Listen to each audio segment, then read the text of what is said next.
well-respected professional in the field of personal finance and financial well-being. So I'd like to introduce Brian Nelson Ford to you. And Brian? Thank you. Thank you so much. It is great to be here. I'm excited to be here for a couple different reasons. One, I love to be among leaders. I love to be among educators, teachers, influencers. Anytime I can come to a conference and collaborate with folks that I know are going to go back and make a difference in the lives of other people, I get excited. The other reason I'm excited to be here is I love talking about money. I am super passionate about the subject of personal finance. So I was one of those nerdy kids in high school that could pick up a book about finance. I mean like a textbook and just completely devour it. Absolutely loved it. But I also know that not everybody gets as excited about this subject as I do. In fact, I'm married to one of those individuals. And every once in a while when my wife, she'll have trouble sleeping at night, I just start talking about the trajectory of our net worth and the performance of our Roth IRAs and our 401k. And like 5 minutes into that very exciting conversation, my wife is asleep. She's out. And I'm like, wait a second, is she just faking it to avoid a conversation about money? I know she's not faking it because she's got this cute little snore. It's like, it's impossible to fake, I'm telling you. A couple minutes later, she starts twitching. Pretty sure that's legit. It's okay, though. I don't get offended because we save all kinds of money on sleep aids in our household. So no need for Tylenol PM, Unisom. I've got that taken care of. So I totally get not everyone finds the subject of personal finance super exciting. But I know at this conference, I'm in good company. And I know that we're all trying to work to change that perception of personal finance, and that excites me. So let me begin by asking you a question. This is for you. How well do you understand personal finance? So, in other words, if you were to grade yourself on your knowledge about money, what grade would that be? I was speaking at another conference, and this guy, he just blurted out, he was like, F. And I was like, whoa, dude, this is not an AA meeting. That was like a rhetorical question to get you thinking, but I think you might find it interesting that about half of Americans grade themselves C, D, or F on their knowledge about money. And so some of us might be in that same company. It's also fascinating, the research shows that fights over money is the #1 cause of divorce in this country. And this statistic has been true for about 3 decades. In fact, how many of you knew this was true before you came in here today? Anybody? Okay, right on, most of you. There was one guy in the back row that didn't raise his hand till everybody else, but most of you knew. I think the more important question, though, is why? And by the way, I'm not just talking about marital relationships. This money stuff can really mess up a relationship with a friend, a coworker, a parent, a sibling, an adult child. Any thoughts on why money sometimes gets in the way of our most important relationships? What do you guys think? Different strategies. My wife, we are different people, and we view money differently, and we came from different backgrounds. Thank you. Any other thoughts on finances and money? Yes? Different reasons. Yes, we're going to talk about that. Yes. Very well said. Security to one person might mean something totally different to another. Think of it differently. I think you'll also find it interesting that 8 out of 10 people identify money as a significant source of stress in their lives. And regardless of income, about half of Americans are living paycheck to paycheck. Now, this last statistic I find pretty interesting. I mean, at least a portion of it. What portion of that last statistic do you think I find most interesting? The part that's bolded and underlined. I know, you guys are sharp. You're with me. I don't know, are you buying that though? Is that true? That's saying that the guy down the road flipping burgers making minimum wage and the girl in the corner office leather chair executive, that's saying half of those two groups of people are maybe one financial hardship away from some bad things happening. Are you buying that? I don't know. I think if we just made this amount of money, don't you think all of our money worries would just go away? Nope. So it's interesting. I mean, not only have I been doing this for a while, I've trained hundreds of thousands of people. But more important than my experience, the research is very clear. When someone makes a certain amount of money and they mismanage it, and then they start to make more money or they get an increase in income, they just continue to mismanage that increased income, unfortunately. Now, contrast all of these statistics, which are kind of negative in nature, with a term I want to introduce you to. It's one of the themes of this conference, financial confidence. What is financial confidence? I mean, what does that mean? You see, most people talk about financial success in terms of income, how much stuff they've got, and we say things like, he makes 6 figures. Sometimes we talk about financial success in terms of how much stuff we have, how many toys we've got. And we say things like, well, she's a millionaire. Or, man, that family's loaded. These are normal ways of talking about financial success, but we know better. We know that true financial confidence is more than just outward prosperity, and it has less to do with dollar signs and maybe even zeros in a paycheck than it does with how money affects our life and our relationships. So along these lines, for just a minute, I want to talk to you about what you value, or in other words, what's most important to you. If I were to ask you to list one of your top 5 values, something that's really important to you, what would you say? Anyone care to share? Family. Right on. It's on the top of a lot of people's list. It's on the top of my list. Thank you. Any other thoughts on what you care most about in life? Health, absolutely. By the way, I'm not looking for anything in particular. This one guy, he rose his hand. He was serious. He gave me a particular make, year, and model of a Corvette. And I was like, right on. This is not a meeting about what you should value.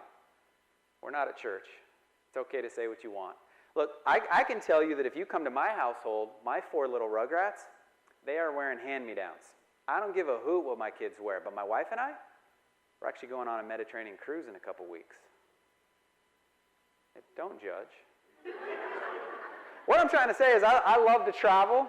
That's important to me. I just like it. It's in the top of my values. But what else comes to your mind when you think about those things that you care most about in life? Any other thoughts? Education, recreation, thank you. What else? Time. Time's an interesting one. I value time. Sometimes I think of time, though, a little bit like money. What would you do if you had all the time in the world? Now we would be getting to the ends of what we really value. But I agree, I still value time. As I've asked this question to hundreds of thousands of people over the last decade, I hear things like happiness. I hear things like spirituality, security and safety, just knowing everything's going to be okay. I know someone already mentioned health. Well, why in the world would we begin a conversation about money talking about values? I mean, what's the connection? Is there a connection? And if so, what can you tell me about that? Because look, I'll tell you what, we could skip this whole values thing, and we could jump to something like wildly exciting, like budgeting. It's not one of my jokes. I really like to budget. Just kidding.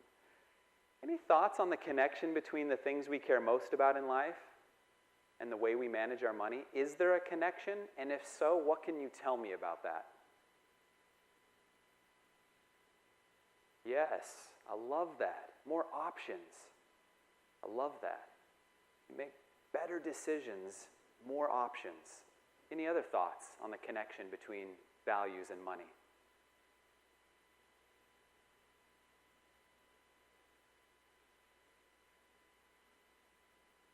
Yeah, so exactly. I'd say one of the main reasons why values are important when considering your finances is these are your why for engaging in good financial behavior.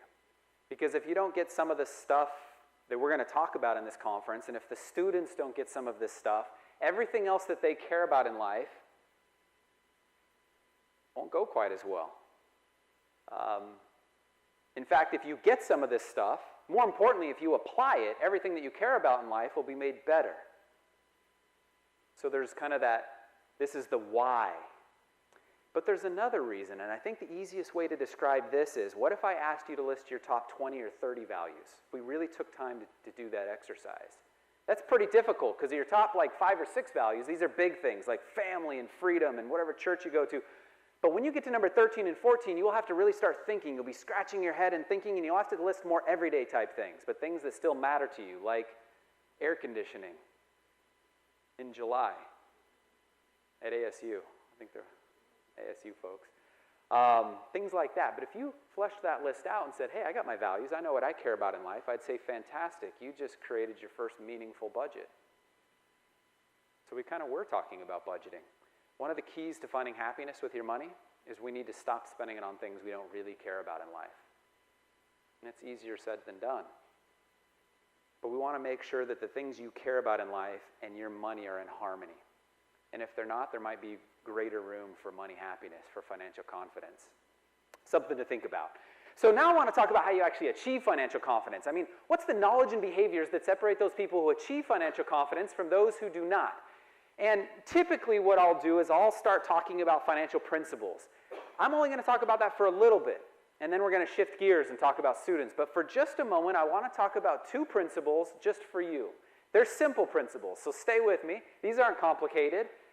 But I think more importantly is, yeah, did I know these? Of course, we all know these. Am I applying these? And then if you are applying them, I want you to start thinking about your sphere of influence, and that's where I'll go with the rest of the presentation as well. So let's just talk about two very simple principles that can make a big difference in your personal finances. Two principles that I feel passionate about. One is become a rock star saver. I've had the opportunity to talk to hundreds of thousands of people. And there's a lot of folks that would identify themselves as fantastic savers. And then there's a bunch of folks that would say, never been real good at saving.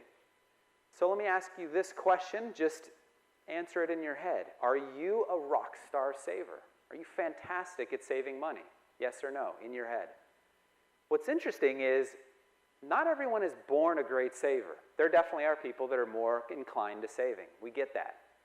But it's easy to take people who have not been good savers and they can become rock star savers overnight by applying two very simple things. What are those things? What does every great saver do to become a great saver? Any thoughts? Budget? That's too hard. Takes willpower. What else? Pay yourself first, so that's number one. Absolutely. Right when you get paid, got to go first. What's the next thing? It's got to be automatic. Being a great saver has very little to do with willpower. Willpower will carry you for a year or two. If you're Tony Robbins, maybe 5 years.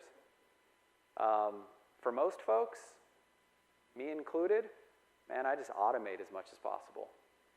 If you save first and automatic, you'll go from, I've never really been able to save, to rock star saver overnight. So think about that. If you don't have an emergency account, let's go. Let's save first and automatic. Retirement accounts, the same way. Saving for major purchases. That's something that's not always talked about. I love calling them major purchase accounts. If you want to stay out of consumer debt, we've got to have major purchase accounts. Things like holidays, next car, Hawaii, 2020, whatever. Nickname these accounts and do it first and automatic. All right, principle number two. We want to become a rock star saver. Number two, I'm going to nerd out here for a minute, but hang with me. I want you to calculate your net worth. Hands down, most important calculation in personal finance. How do you calculate net worth? Where are my nerds at? What's the math behind this? What? Beautiful. I'm among friends. So it's assets minus liabilities equals net worth. That's a fancy way for everything you own added up. Subtract everything you owe or your debt, and it becomes your net worth. I love this calculation. Why would I say it's the most important calculation? Why would I choose this when I can only talk about two principles to kick this conference off? What does net worth tell us? Any thoughts on net worth and why it's so important?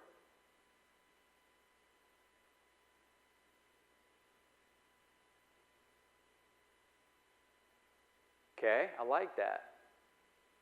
Let me ask you this question. If I were looking at your net worth and I could see all your assets and all your liabilities, could I tell how much money you make for a living?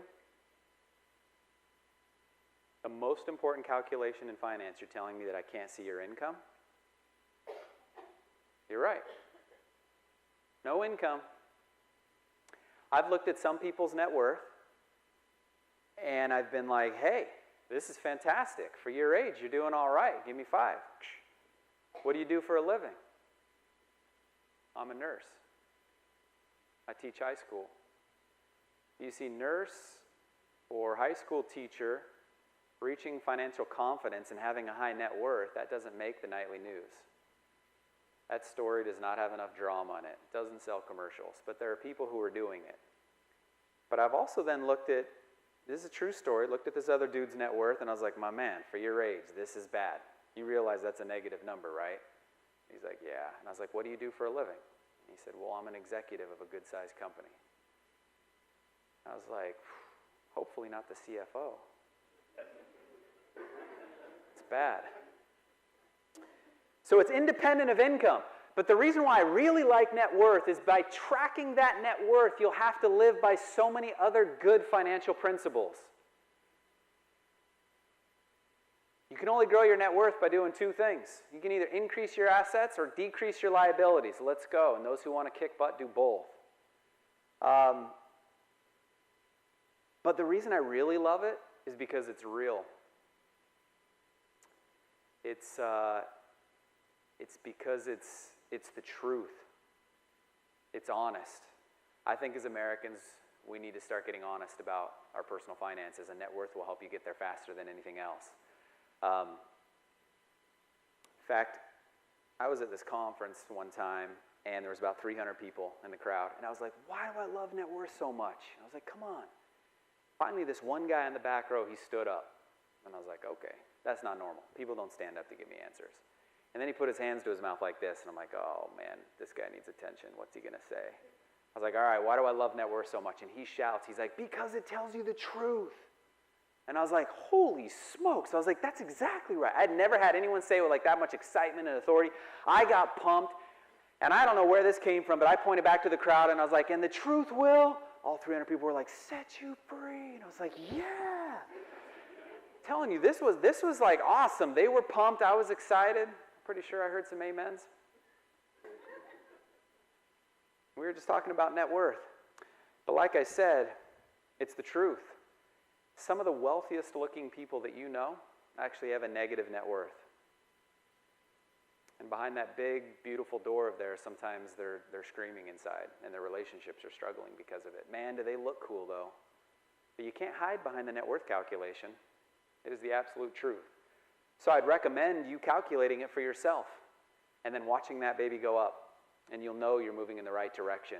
All right, so we want to become a rock star saver, calculate net worth. All right, now I'm going to shift gears. Let's talk about the students just for a minute. And what I want to do now, just in the remaining minutes that I have, is I want to give you a high-level construct of looking at financial literacy and financial confidence for the students at your schools.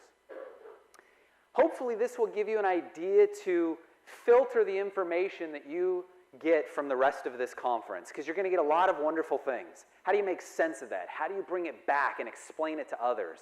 So I'm hoping this construct gives you a way to look at it, filter the information, and have it make sense for when you go back.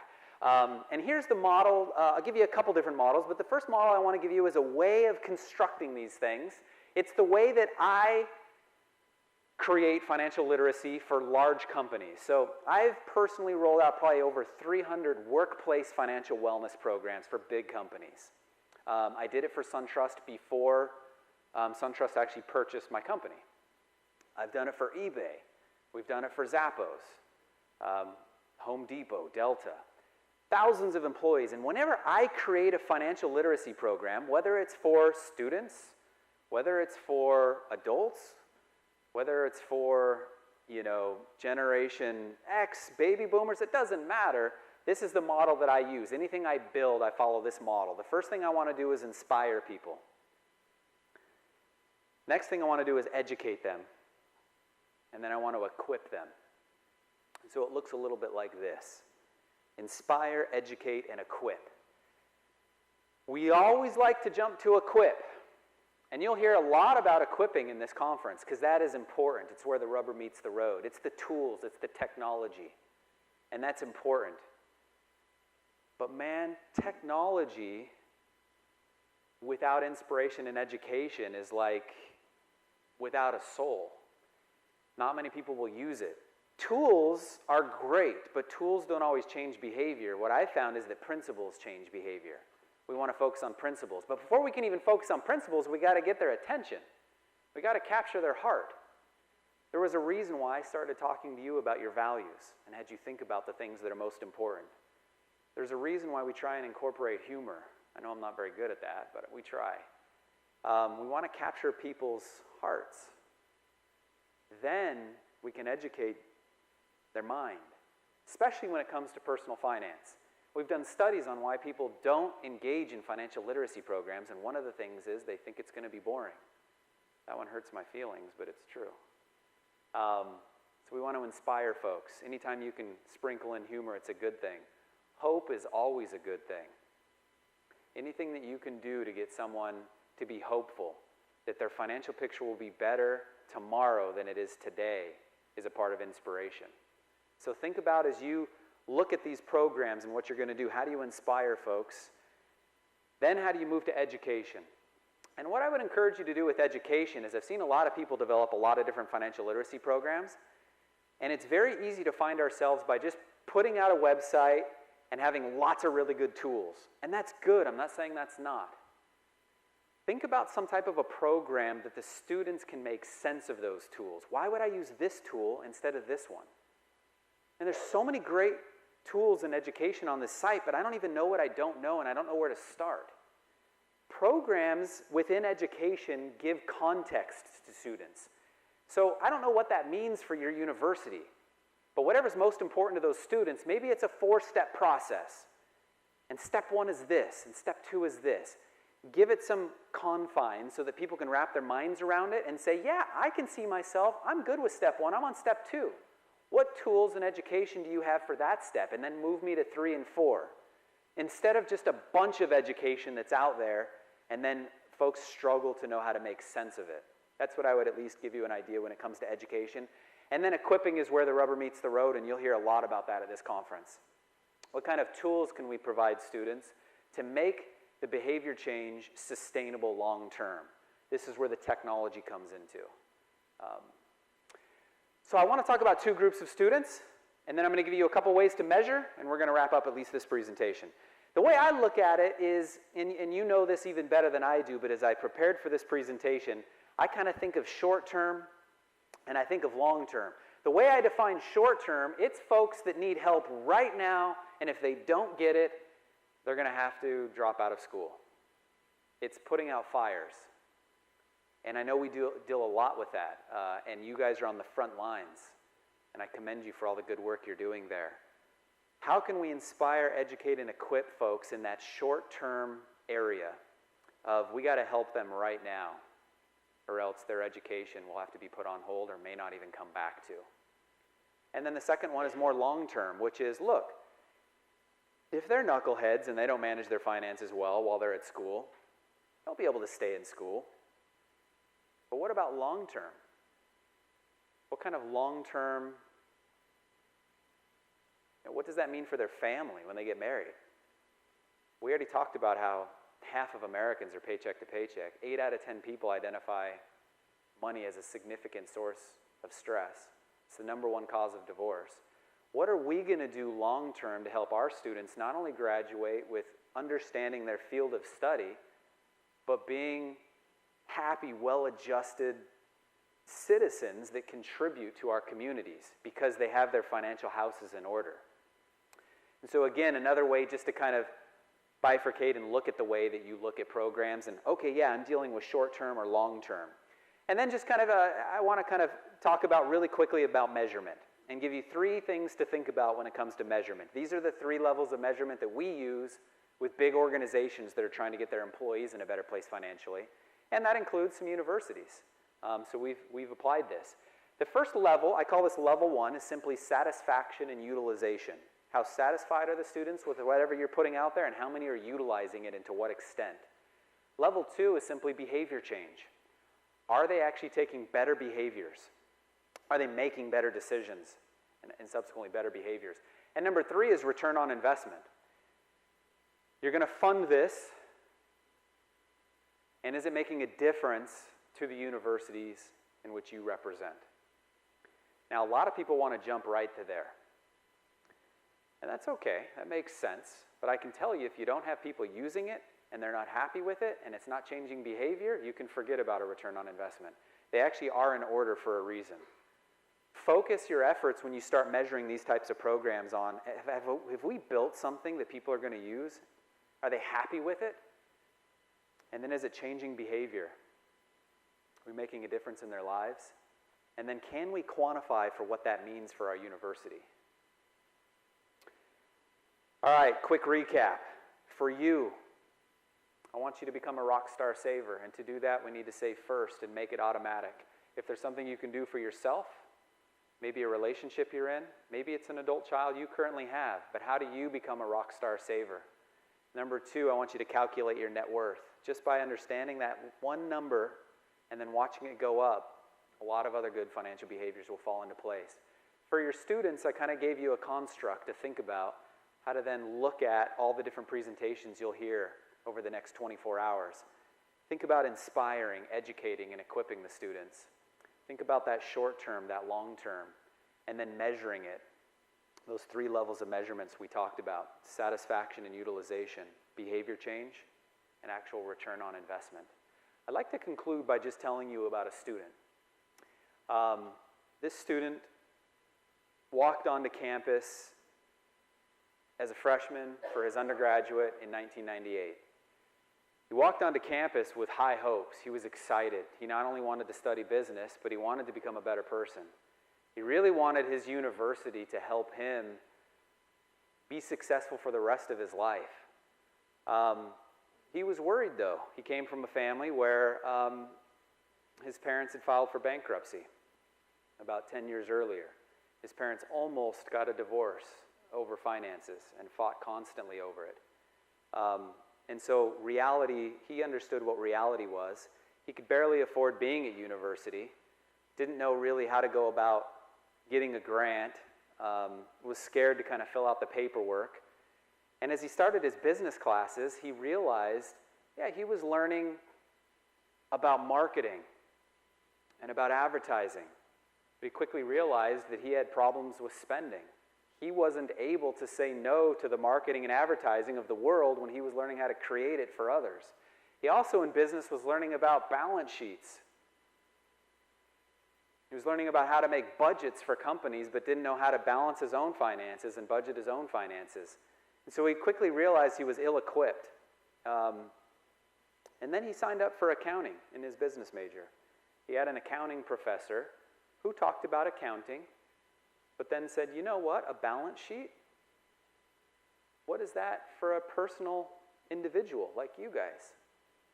It's called the net worth calculation. Let's talk about that. So not only did he teach this young man accounting, he started to talk to him about net worth. And then he would sprinkle in books about personal finance. He talked about The Richest Man in Babylon. And then he talked about Think and Grow Rich. He recommended to this young student he read The Millionaire Next Door, which is just a research by Thomas Stanley, Dr. Thomas Stanley. He studied more millionaires than anyone ever really had studied and how they really act. And he proved that who we think is millionaires really aren't millionaires. And the guy down the street driving a F-150 kind of beat up, wearing jeans, nice guy, that guy's got $1 million in the bank. And he started to get this young man thinking about personal finance. He talked to him about the virtue of being frugal and started this young man on a track and a trajectory that completely changed his life. Because 10 years later, after he received his undergraduate, he went on and got a master's in personal finance, and then he was a founder of a financial education company and went on to train hundreds of thousands of people. But equally as important as that young man now just celebrated his 18th year wedding anniversary, and he's got 4 children. And just 2 nights ago, that man taught his 16-year-old daughter how to become a rock star saver and the importance of net worth. And even though his 16-year-old, I think, was falling asleep, he felt good about the track that he was on and the fact that the way that he manages money is blessing his family's life. Thank you. Yeah. I just want to let you know how grateful I am for that accounting teacher. And then he showed me programs. By the way, he actually helped me fill out the FAFSA. I ended up getting a grant.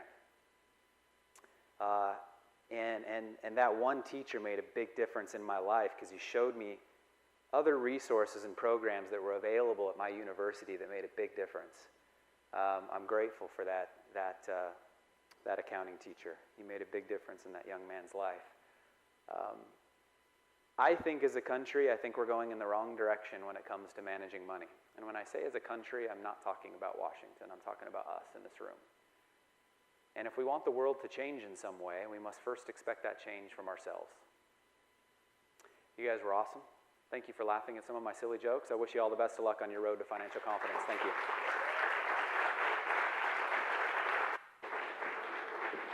Thank you very much.